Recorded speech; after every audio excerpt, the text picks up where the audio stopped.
I've been resisting buying this journal for over a year, but when I first heard from someone that there was a bullet journal on watercolor paper, I knew I had to try it, and I've just been postponing pulling the trigger. There have been a couple changes with the colors that are available.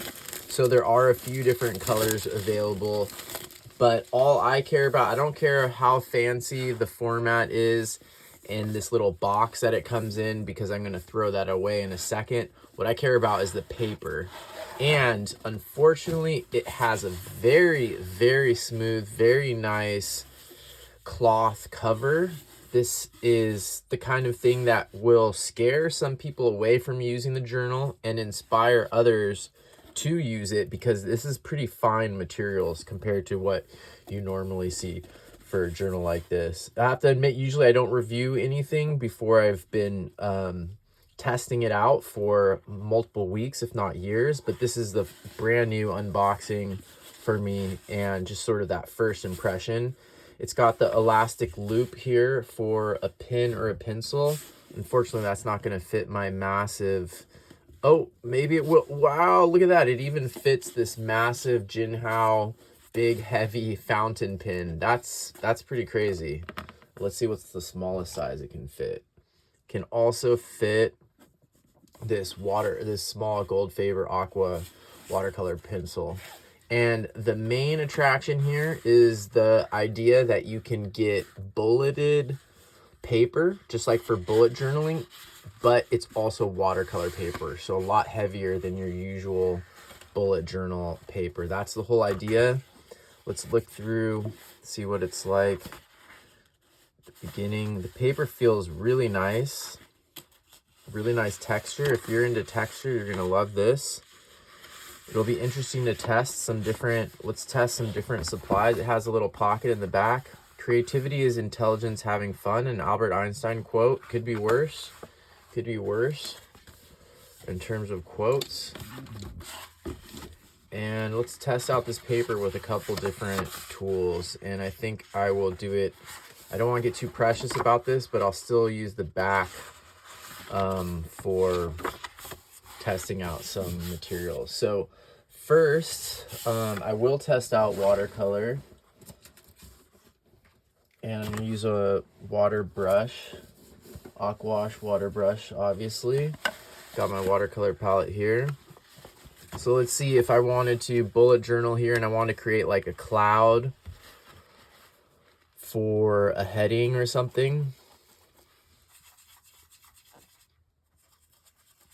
Let's mix in a little gouache there, a little pink. Let's see how this paper actually holds up to some real watercolor. It looks like the surface texture is not going to be amazing. It's a little bit grainy. I'm doing a pretty wet wash, so that'll test the paper. Can't remember how much poundage or GSM this is. 160 GSM, so right on the low end for watercolor paper.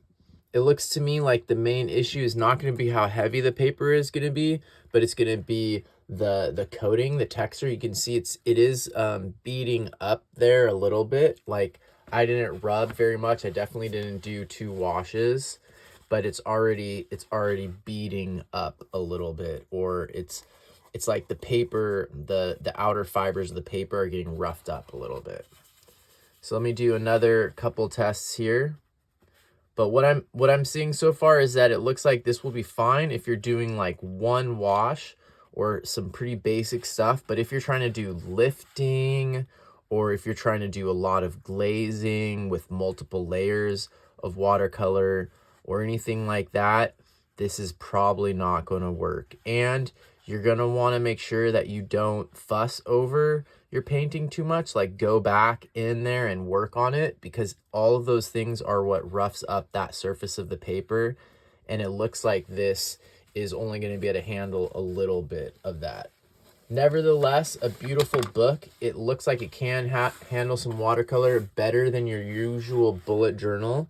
So if you're doing coloring, alcohol markers and stuff like that are going to work great on here too. Here's a this is Faber-Castell Gold Faber Aqua.